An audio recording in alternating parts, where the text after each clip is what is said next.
Thank you. And also, it's an honor being here, Your Excellencies, Dr. Hanadi, thank you so much. Before we get started, I'll figure we have Sophia, do you want to start? I'm here with Sophia and Sana. It's going to be an amazing hour. And we're in the same room, calling in from Stockholm, Sweden. Yep, so thank you. My name is Sophia Bertling. I'm an engineer for a start and have a PhD in material science. Been working with different sizes of corporate companies. So I'm happy to share any sort of differences in innovation part there. And Sonia. Hi, everyone. Nice to meet you. Sana here as well. My name is Sana Laimovic. I'm the co-founder and CEO of Sigrid Therapeutics. So I'm an entrepreneur. And Sigrid is a female Viking name. It means beautiful victory. And we have developed and patented a bioengineered material that's able to lower your body weight and reduce your blood sugar levels without being absorbed into your body. So we have a medical device class 2B. And I'm very much looking forward to this panel. And please feel free to ask questions at the end of the presentation. Or write in the chat and we'll summarize it. So 3 women, 3 different takes on innovation journey. We will start with sharing as short as we possibly can about the innovations that we have at the moment. And then we're gonna share some questions. And let's see, everything is in the same presentation, so this should work fairly straightforward. We also have our details for emails and addresses at the end of the presentation. So I will start very shortly about Relink journey that I have been doing together with my co-founders. We started 9 years ago to identify unmet needs in children oncology ward. And there we found that catheters are pulled out during use, and a lot. So 10% get accidentally pulled out during use, wasting 75 million nursing hours every year. Patients can get hurt, there is risk of death, and if there is chemo in the bag, there is an exposure risk for healthcare personnel, and the treatments get interrupted. So it's a huge cost on a global scale, and when the problem is that something breaks, the standard solution is to make it stronger. We did the opposite, we made it weaker. So this is a product. When there is a pull on the IV line or catheter line, our connector splits into 2 parts. Double membranes prevent blood and medicine from spilling. You can clean the parts and reconnect them again to rapidly reinstate therapy. And this is without and with. So instead of the patient getting hurt, you can just clean the parts and reconnect. So there are unique selling points. If it's IV therapy, the best thing with that product is that it's reconnectable. You don't have to change it, and you can go very quickly about with your procedure, and you don't waste nursing hours. When it comes, if you want a drainage, this is a pigtail catheter that is used into the kidney, and instead of the kidney getting hurt, you can again clean and reconnect. Here we have a competitor from a US company. They don't have the valves, so you get bodily fluid spilled everywhere. So it's more, well, I would prefer ours for several reasons, but it's also, you don't want spill on your body, and the nurses will need to clean it up and everything. So our application works for IV, for nephrostomy, for veterinary, as well as for defense and military application. And we have the CE mark MDR 2A, and we're working on getting it registered for the Saudi FDA as we speak. Commercial traction, we have signed a minimum guaranteed revenue with European distributor. We have in Italy, sales distribution in Italy, UK, Northern Ireland, Republic of Ireland, the Kingdom of Saudi Arabia, and then we have direct sales for Germany, Sweden, and Ireland. We are also working with getting into Sidra Hospital in Qatar for a sample study, and welcome collaboration, and thank you for this platform so we can do so. I hand over to Sophia. So thank you. This is an example of a little bit earlier company where I'm the CEO, and the challenge here is really the antibiotic resistance change in the world. We know that the resistance is increasing badly all over the world, and we know that it needs a call for action. And the thought is really to use antibiotics much more responsible when we really need it. And for that reason, diagnostics can be helpful, because we know that the symptoms are really tough. It's really hard to really know what type of indication you have by the symptoms. We can see that it's up to 60% faulty. 50% is not even a bacterial detection when we actually do use diagnostics. So with the help of diagnostics, we think we can continue using the antibiotics we have and save the billions we need for new antibiotics treatments. So this is a bacterial platform, really small, and the first indication is urinary tract infection, because it's the second most common reason for use antibiotics.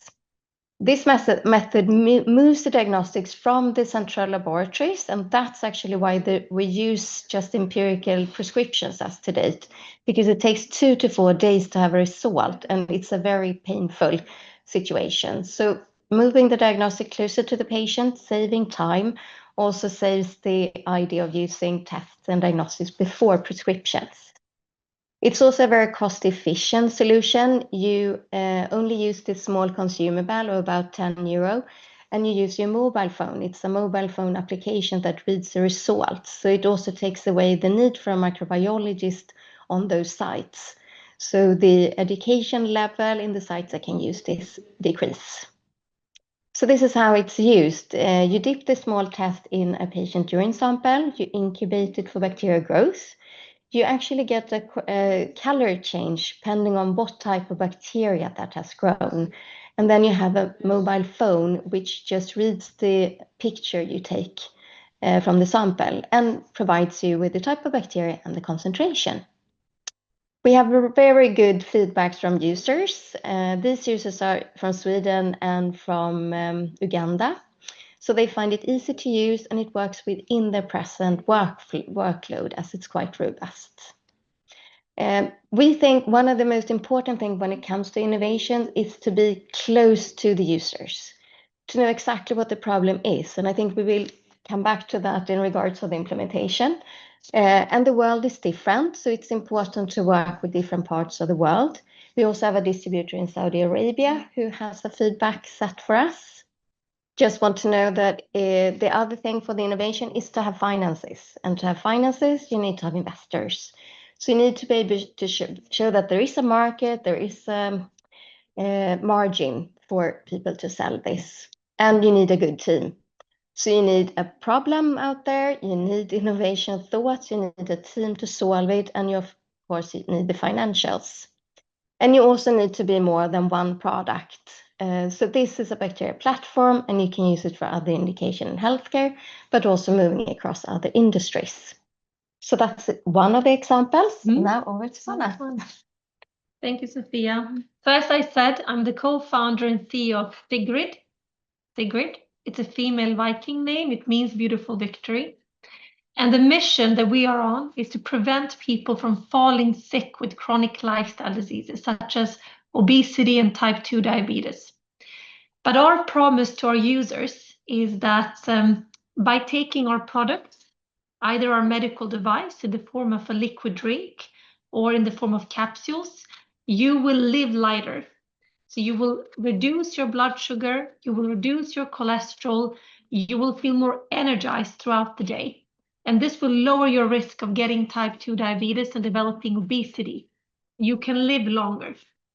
We're not asking you to change your lifestyle. We're not asking you to start exercising excessively. We're not asking you to stop eating or have a specific diet. We are simply empowering you to take charge of your own health with control, not restrictions, by adding our products to your everyday meal. We are targeting huge healthcare epidemics of our time. Only in the Middle East, there's almost 20% of the population suffering from these chronic lifestyle diseases. And globally, billions of people are overweight and obese and have either pre-diabetes or type 2 diabetes. Of course, there's been a health revolution in the form of a GLP-1, such as Ozempic, Mounjaro, and so on. However, we have to be also realistic. Once you stop using these drugs, unless you've changed your lifestyle, you will pile on the pounds. So 2/3 of the lost weight is regained. And we're also seeing over 50% of users stop with these drugs within a year. And there are 3 reasons for this. 1, they're getting very expensive. 2, people are getting side effects. Or 3, accessibility. You need a prescription to have them. What we have developed in Sigrid is over-the-counter medicines that you don't need a prescription by the doctor. You can buy them online or through your physician or even in a pharmacy. In a nutshell, Sigrid is based on 15 years of heavyweight research and R&D. We have over 10 granted patents globally protecting our unique biomaterial. We've done 6 clinical studies, including now the finalization of the SHINE clinical study, which was the world's largest pre-diabetes trial of its kind. We have 8 publications, and we have raised more than 200 million SEK, which is roughly $20 million in capital to fund our clinical program, as well as our development of taking this biomaterial all the way to large-scale production. Since 1.5 years back, we're now a commercial company, so I'm very happy to share that journey later on. And we're selling mainly in the United States, here in Sweden, and are open and looking for the right partner to enter the Middle East, of course, as well. And we're a privately held company. Impressive, yeah. And then let's jump to a question here about how do we actually create innovation, and it's different between startups and corporates. And you have experience with both. You also done a journey. Some people say that a large company can't innovate. Others talk about that in startups everything is innovation, whereas in corporate it's isolated. Thoughts? And I think I'm going to start with a bit of psychology. To have a background, I was starting at a research institute. And that means that you have all the big steel industry in Sweden are organizing an institute for their main long-term innovation. So they definitely put this outside the company.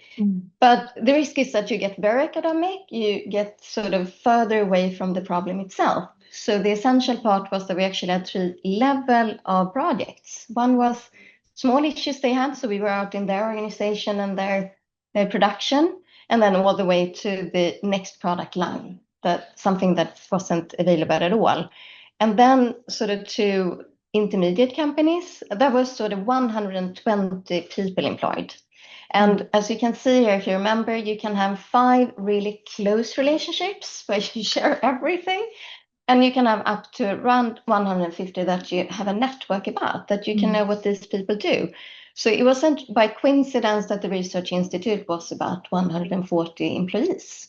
And then all of these people have additional networks. But it's really essential to have in your mindset, who should I talk to? Who should I sort of ask? And AI is certainly helping us now to reach further without sort of beyond those networks. And then all the way to the startup where you are completely, everybody's part of that innovation. That's what we do. We don't have customer yet.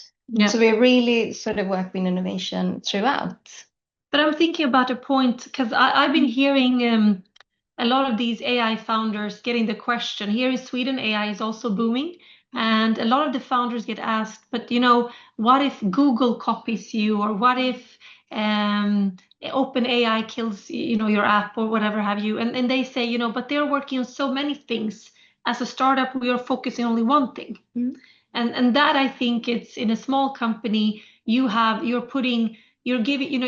all about surviving, making, for example, in Sigrid's case, making this liquid formula succeed all the way. Whereas if we look at our competitors, the big ones, they have so many other projects to prioritize. They have much more politics to consider. Whereas we can really, we live and breed with just this innovation. Yeah.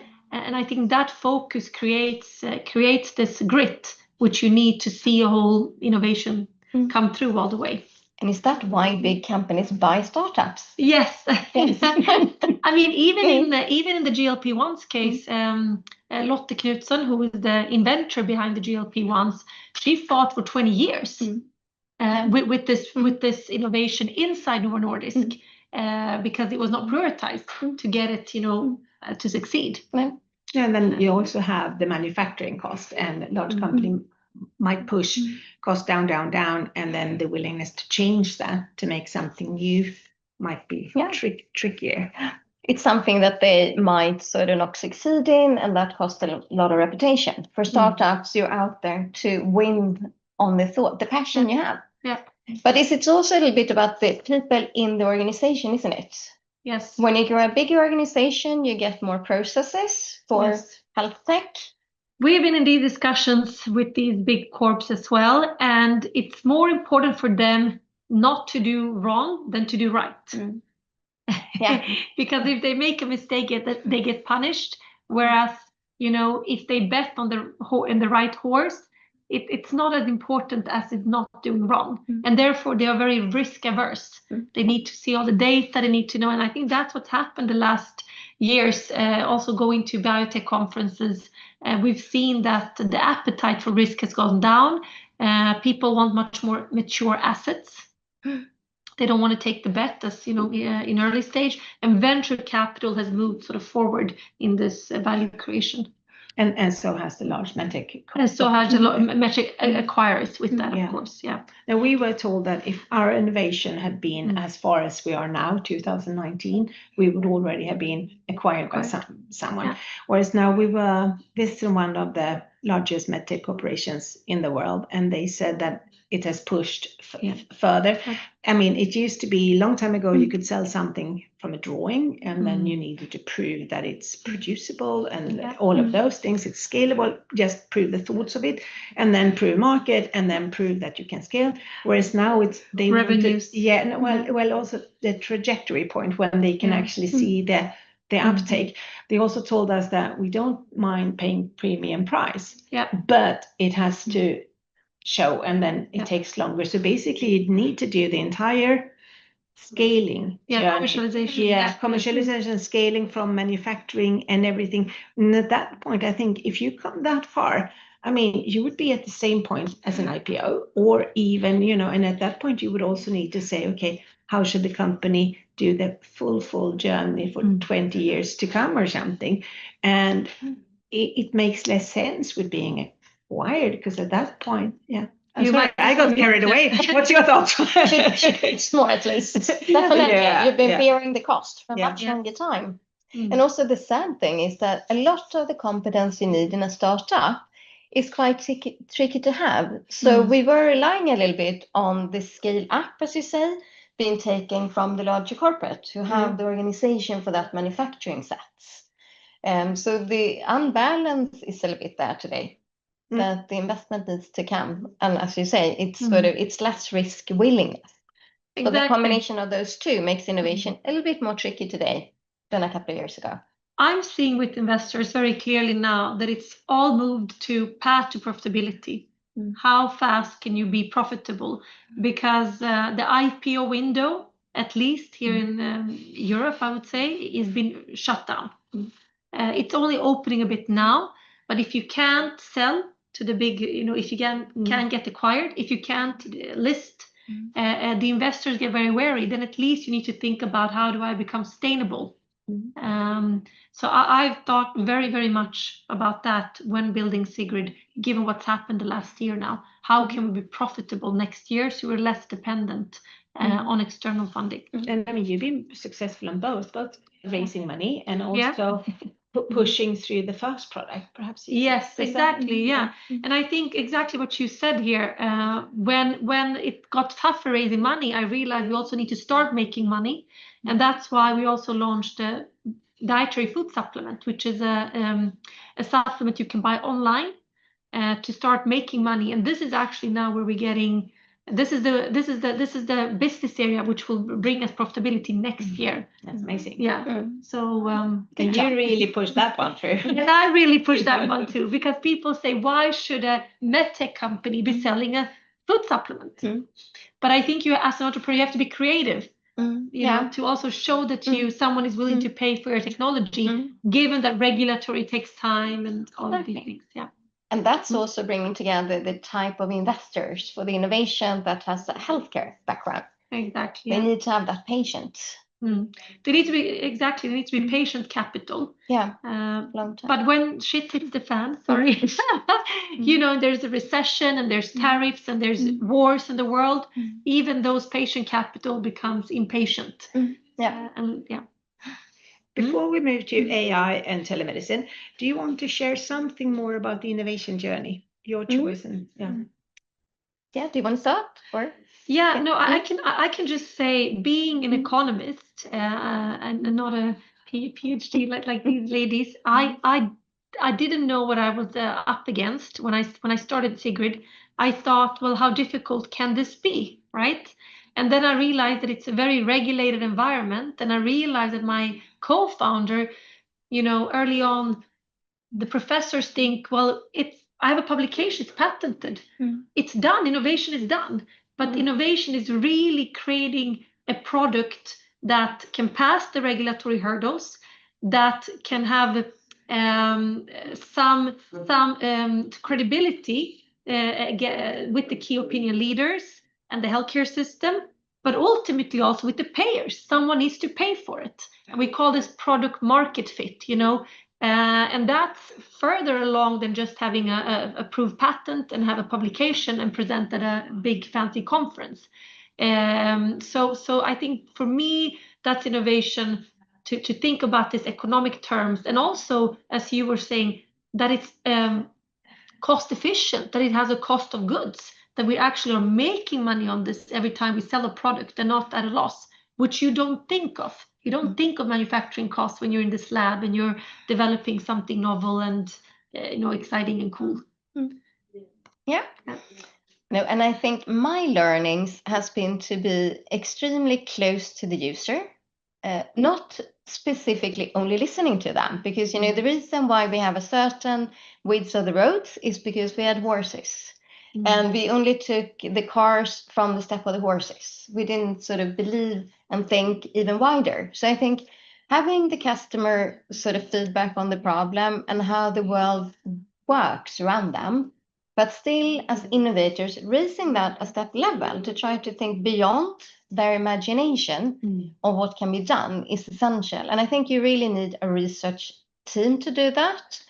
I think either working in a startup with everybody's there, but still not going to academic, because it's always really interesting to trigger into small things, but sort of really be fast in sort of path finding along the side is important. And for that, fail fast. Yeah, fast, because you're going to do that and build that sort of stable team and networking out in the sort of right parts, and also finding the investors for you. Be picky, because they will be with you all the time, and we call them smart investors when they're bringing along their network, their knowledge, and they want to succeed with you. These are the ones who really to bring there. But I think finding that research group within the larger organization I've been to that still have that freedom of operation, not sitting in exactly the same processes or priorities as the normal customer base. That's sort of, and also that it's amazingly fun.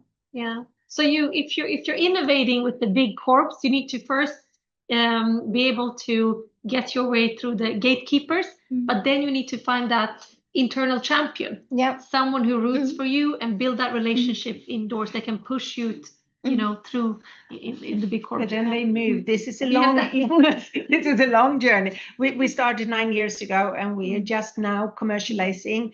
It's the regulatory patents. I mean, it is a long journey. We were very lucky starting, though, because we started through an innovation program. That's where we followed Stanford biodesign process, and we were put together with a team. We were at the board, so we got the entire teaching that you need to align the same people who to benefit from the product should be the one that actually pays for them, and how much would they be able to pay. So we looked at scalable solution from day one, but it's a lot of collaboration, and we've gotten lots of help on the way. And so I think it's that's also why platforms such as this one that Dr. Hanadi is building up is really useful to show. Let's see here if we, yes, so that was need-based. Good that I didn't. I think for time-wise, we need to jump. Yeah, so we have divided it up with a little bit of AI and then a little bit of telemedicine, and then there will be time for questions, and we will also talk about how difficult it is to get the impact moving. So with the AI, I think I leave over a little bit to you, Sophia. Yeah, and of course we need to show that it matters. And I was actually at the presentation by HealthCap. It's an investor in Sweden who look into life science sector and specifically pharma. And you know, prior the success rate for these medications has been 6 to 11%. It's complicated to find the right patient to test on. We have mouse models that are not human, and it costs a lot of money. And now the last impact essence here is that it's raised to 34%. And that's, of course, an amazing lot of sort of money that is saved, the success rate. And when we discussed it a little bit more in depth, is what it was to a certain extent on just figuring out the right patient group to test on. When we helped with Alzheimer's vaccinations, for instance, for both G and Lilly by the time, the dementia group was quite big, and you couldn't isolate Alzheimer's from the other dementia. And now you can test the medication on exactly the right group. That's amazing. Yeah, so it makes a difference out there. And I think the next slide shows just an impact on that. That previously we just tested what the medications we had in a standard approach group. And now we can sort of do a precision base on that. Second thing was a little bit, whenever you talk about AI, models are amazing, computer capacity also, but it's really data. We have moved through the last years from a lot of qualitative data with questionnaires and such, and also just resolution of imaging. Everything has gone much better.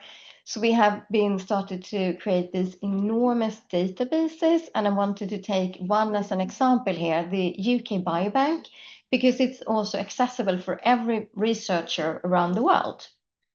And this has moved to, I mean, for environmental things, we are sort of measuring things in air pollution, water, and we have measurable variables. So we don't ask about how people train. We measure how much they train, because that's a big difference from time to time. You might imagine you do it well. So having access to that. So please look at this if you're interested. And the whole idea is to go from the reactive healthcare to preventive, exactly as has been discussed here, because that's where we can save a lot of money and also people's quality of life. So one of the things have been, you know, we have been trying to find screening group. We have breast cancer, and these methods are sort of 100%. If you look into the biobanks now, you can actually define the risk factors and define the screening programs and make them affordable, so we can make them available for everybody. Amazing. Yes. Thank you. Thank you very much. Yeah. Now, I was just going to give some light on how we are working with AI in our administration parts. So we're using a tool at my company that is called Lindy AI.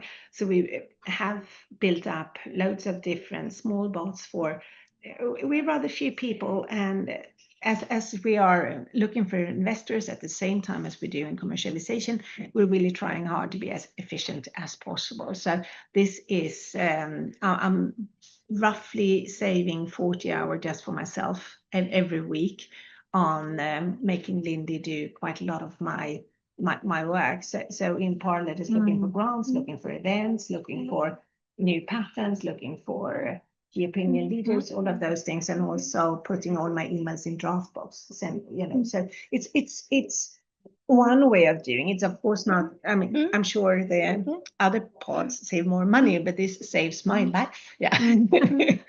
So yes, before we jump, do you want to add something about AI, or do you want to? No, I think Sophia did a good job. Yes. Getting the theme. So we're jumping into telemedicine. Yeah, I'm the oldest here. I get to do the first. Telemedicine, the first usage of this was actually a physician. This was a time where a company called Nuclear Diagnostics did functional imaging. They now is named Hermes Medical Solutions. They had software to read data from cardiology assessments of how the heart worked. This is a physician from Sven-Erik Svensson from Karlskrona in Sweden. He was going to Saudi Arabia to work, and they said, who would be able to read these images? We don't have another expert in Karlskrona.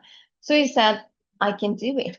So for the time when he actually worked in Saudi Arabia, we actually sent the data files through a VPN, but through that times of modem. And I was told that ADSL was the sort of communication path.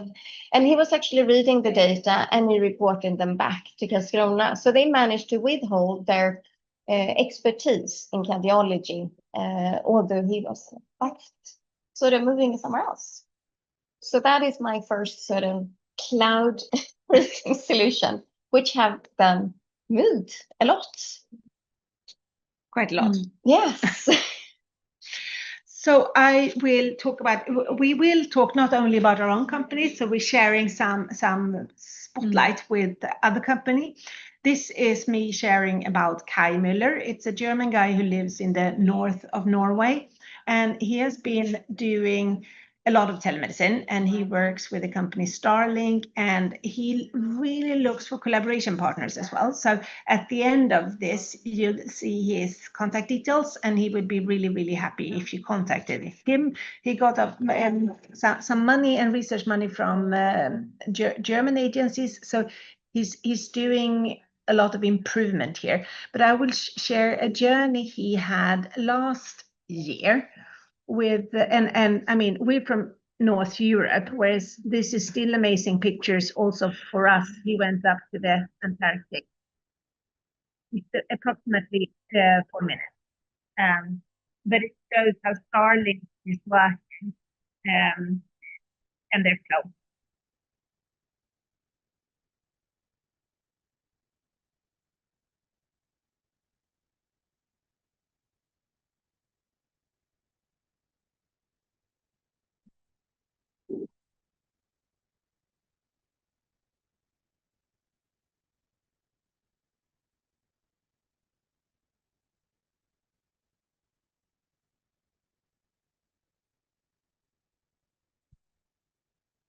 Katha, accept my apology. How are you? No voice for your video. Do you have any voice? Pardon? Do you have any voice for this video? You don't have? Okay, sorry. Thank you for telling. So we turned down the volume. We have voice, so I wonder how we could get that to work. Or Is your video will be longer or it is a shorter? I can move forward a little bit because I can. The voice is here, so it's actually showing how they've taken Starlink out on distance through the Arctic on snowmobiles and also on snowstorms, and how what he has then been doing, Kai Müller, is to put all of the different steps so they can translate it and work. I think it's going to any remote area. Sorry about the voice. Just delete that voice and then move forward. So it's connected all the time, and he's working from a system where it might take 3.5 days to get to a hospital. And the challenges that is with that is not just to call an ambulance or anything. You actually have to go and see whatever is in the kit and make it work. And then he has the telemedicine, so he can call through this Starlink system. And they've tried it up in Antarctic, where it's the lowest network possibilities and also very, very rough climate. So here they're trying things, and they're going with both snowmobiles and boats, and building and setting the systems up wherever they are. And also they need to do with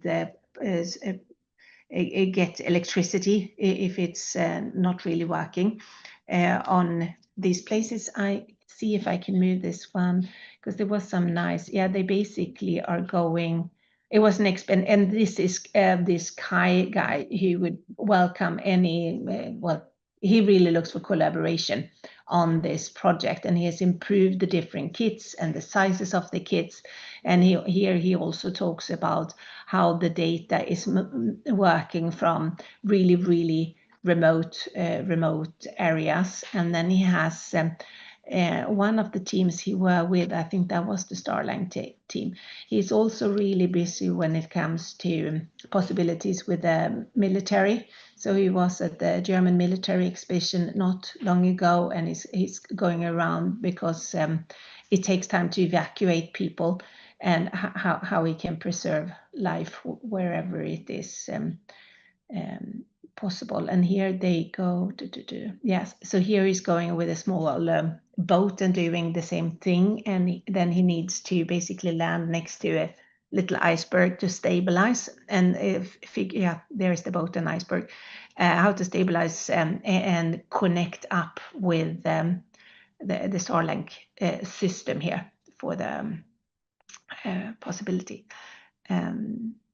They don't have sandstorms, but they have snowstorms. So here comes, yeah, they're testing it in a snowstorm.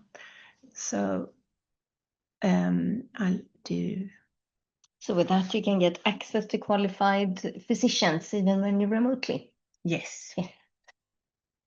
I'll see here how. Yes. So here, if you want to contact Kai, he works at remotemedicalnetwork.com. He's really, really quick on LinkedIn. It's almost the easiest way to get hold of him. And I know he's actively looking for collaboration partners. Anything more that we want to talk about telemedicine before we jump into impact and adoption? Because I know you prepared. Yeah, no, and I think it's just I think the idea is really connect where the patient is with the expert. Yes. Now we get more and more specialized experts that can't be available everywhere geographically, but having people who can acquire the data with ultrasound, as we saw here, or something else, and provide that data to an expert wherever they are in the world. We're sort of making the wish of providing the same healthcare wherever we are. So yeah, I'll leave the word to you here for impact and adoption. Yeah, so I would just like to share some of my learnings from preventing lifestyle diseases. When we started Sigrid, a lot of advisors told me to go into diabetes. And I told them that I'm not interested in diabetes treatment. I'm more interested in diabetes prevention. Because if we can prevent people from developing type 2 diabetes, we can save a lot of healthcare costs. We can have better productivity, and we can not only live longer, but also have more healthy years, more quality of life. I slowly started to notice that no one in the healthcare system is working preventively. The physicians were very, very occupied with administration and did not work in trying to prevent prediabetes. Only 13% of prediabetics were diagnosed. So majority, over 80%, are actually going around with elevated blood sugar levels and are not getting the right diagnosis. And if you don't have the diagnosis, you can't do anything about it.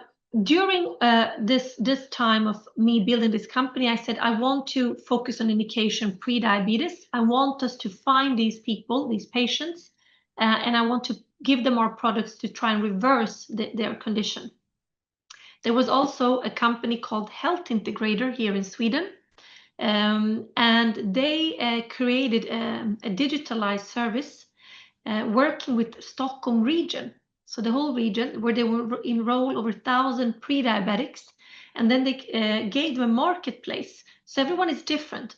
For some people, maybe supplements work. For other people, getting a health coach or getting an exercise or having someone who help you with your meal preparations. And you could basically select for a certain amount of money, whatever fitted you. And this was paid for by the state. And this was a program done by the region of Stockholm. It was also containing insurance companies. It was a very successful program. I'm going to just read some of the numbers here. 54% are out of the risk zone for diabetes. 70% improved their long-term blood sugar. 85% of these patients got better mental health and quality of life, and 67% reduced the risk of developing type 2 diabetes compared to if they have not received any intervention. However, despite the huge success of this program, the region decided not to continue. And this was all politically motivated. I've talked to this CEO and the founder, and it has a lot to do with the fact, and it pains me to say it, but if there's no pre-diabetics, there won't be no diabetics. Just how they are reimbursed. That is how healthcare is organized today. Yeah, exactly. So even in Sweden, where we're supposed to be so progressive and think about, have some of the best healthcare in the world, there's still these political forces that are protecting their interests. And you can see it a lot, for example, in other countries as well, with strong lobbyists group and so on. So I was very happy to be building a company which puts the power and empowers the consumer to educate users, everyday people, not to have to necessarily rely on the healthcare system, but take charge of their own health, and as much as possible, try to prevent themselves from falling sick with chronic lifestyle diseases. But don't you think it's also that, a system is built up, and initially it was because it would help, and then it takes time for it to step away, because I'm sure everybody would. Yeah, but it was so good outcomes, and it benefited everyone. Yeah. The insurance companies were happy because the premiums went down. I get but that. The political will was not there to roll it out and to make it permanent. But I'm wondering, I think there are more steps there why it's not working. I would assume, actually. Because the hospital wants, you have digital fatigue when they, and also how to actually get the implementation out, or how you start to sell, because there are different reasons for them to, you answer tenders, and if you are like us in Sweden, it's the only breakaway connected there, and then how to put it out on all the tenders everywhere is supposed to be 2-3 different. I'm sure the reason was that all the regions should get the best price for value for money, whereas it's not that easy to then get out. It was also helped finance with the insurance companies. It was both private and public money.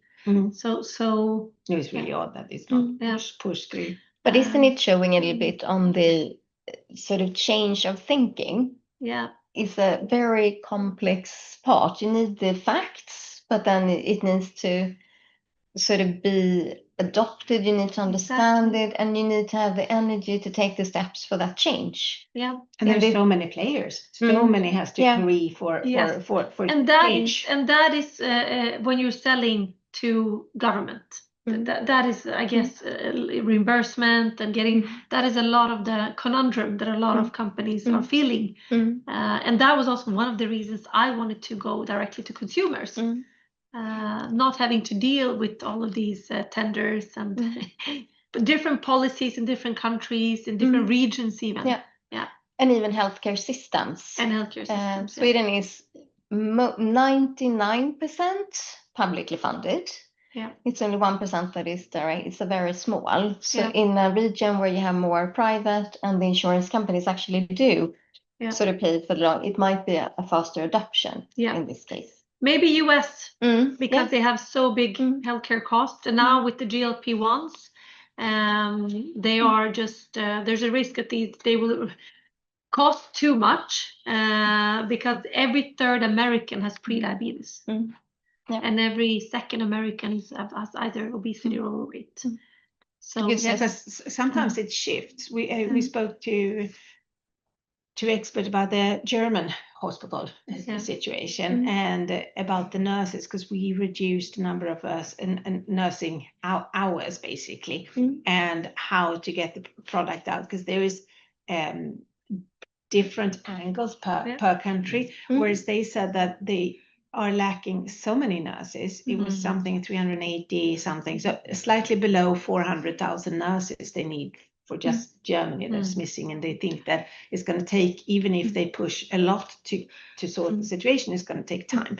Whereas now they then shifting from valuing money more than time. So there was like some angle to it. In the UK, they're changing towards, well, they've had length of hospital stay for a while, but it per country, when you sell in, is focusing slightly different, I think. And in Sweden, all the hospitals need to be more aware on preparedness for in case there is a catastrophe or war and all of those things. But even there, if you want to sell in something that helps, it's really tricky actually, because you need new pathways in. Yeah.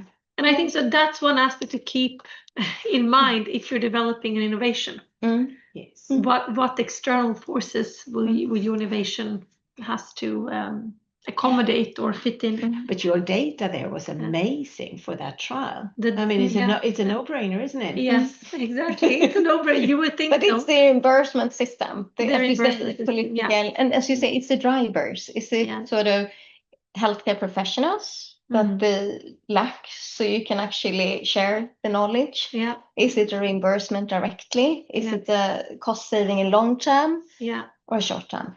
But also they need to be champions. Someone who's interested. Someone needs to be a champion. And it also depends a bit on who is politically, what year, what terms do you need to win, what election, you know, when it comes in. So, yeah. You need to have patience. You need to have patience. And I can just tell you as an example, we were dealing with one of the world's largest consumer care companies. What happened is that RFK and Trump came out and said that Tylenol causes autism. And this is official now that this company in all of this now got acquired by another big one. So today you have to be very fast in adapting and changing, because we're living in such an insecure environment politically, and a lot of things are popping up, and digitalization and a lot of things, the post-truth society, so to say, which can actually decide your fate as a company. So some positive. Well, the data was positive. So at least prevention works. Prevention works. No one can take that away. AI is providing access and a larger scale understanding of the data points. So hopefully we will know have better outcomes. Yes. For the decision taking. Yeah. No, but innovation, I mean, it's actually a really nice bubble to be in, and also especially, I mean, healthcare. I think a lot of other peers and startups help. We got loads and loads of help. So we're jumping here to a little bit of spotlight on others. Yes. So besides being a founder of Sigrid, I'm also the incoming CEO of a stock-listed company here in Sweden called Enzymatica. They have developed ColdZyme, which is also a patented innovation. It's a natural mouth spray which reduces your virus load with 94%. It reduces and shortens the risk of getting a cold, but also if you're taking it during a cold. So you have 5 days lower cough and cold. And it's reducing 6 out of 8 symptoms, sneezing or coughing. And it's actually the active ingredient to your technology is trypsin, which is an enzyme from the cods of Iceland, from the fish. It's a remarkable class, medical device class 3, which has now received very good clinical data, 9 clinical studies, and the last 2 ones were actually investigator-initiated studies, and they were selected manuscript of the year. So I'm very, very excited. I know cough and colds are affecting every adult 2 to 4 times a year, and children 6 to 8 times a year. And this is a natural, effective solution to help you win over every cold faster. When do you actually start taking it? As soon as you feel the feeling in your throat, you should take it then. You know, I'm actually bringing it to conferences as a preventive care. Yes, exactly. Yeah. If you're boarding an Yeah. airplane. Yeah, because you know when it be sick Yes. then. Yeah. Yes. So- Or there's a lot of air condition, you know, going on. Then yeah. I'll get one on the way Yeah. back home. Yeah. Or do you have an example? No, I can. And please reach out, add us on LinkedIn, and if you want to chat more as well on antibiotic. On either company, On either company, yeah. So Yes, another option here or another example. One of the companies I'm sitting in the board of is called Care to Translate. And this is grown out of a physician called Linus Kullengren, who was working in acute care in Sweden. And he had so many patients coming in very stressful states, and they just couldn't understand each other. And it took a very long time to get a solid interpreter for that language. So he started this company, and now they are in most countries. They have sort of a free app for the users, for the patients, but a paid app for the more commercials. And it's a combination of a direct AI for the first sort of how do you feel, sort of what's your name, just building this every day, what's your cat's name, to feel the security with the patient. And then there is well tested and validated sort of medical language questions that is according to if you are in radiology or if you're in acute care and such. So you actually get a completely good interpretation, and that has shown really essential, and it really lowers the cost, but also the risk for these patients who are in an acute state. And they just released, I think 2 weeks ago or so, all the dialects of the Arabic, 16 different, and there are all in all 130 plus languages around. So they also say, please test, come back. We're happy for any feedback and would like to see users. And Maya is it's nice to follow her on LinkedIn as well. She has every week nice things. Yeah, so it's sorry, nice. Maya Magnusson. Yeah.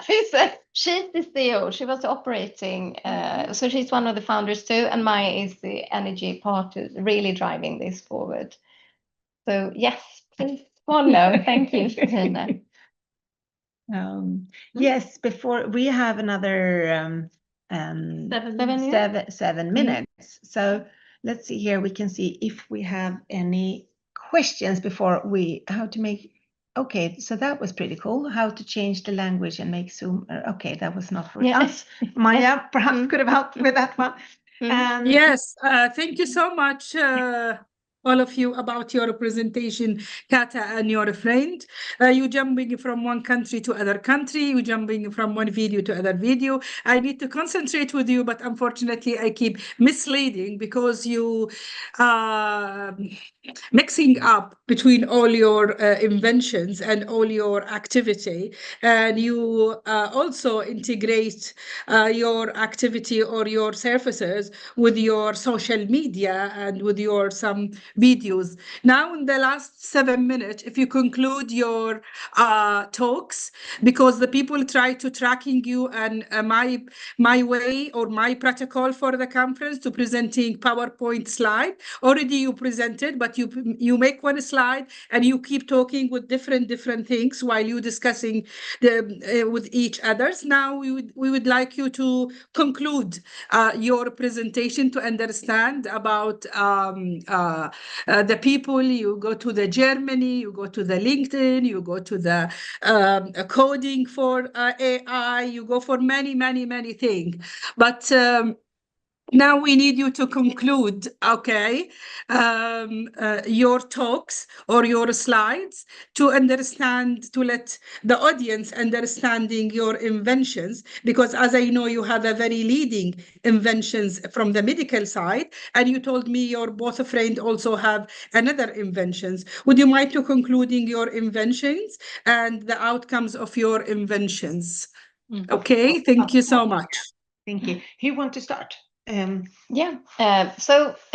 Backling, the one I talked about here, it's a bacterial diagnostic test. You can test it where the patient is, so you don't need to be a microbiologist. So it's thought to be in primary care, healthcare, elderly care, and it can go all the way on to home-based testing. And the first is for urinary tract infections.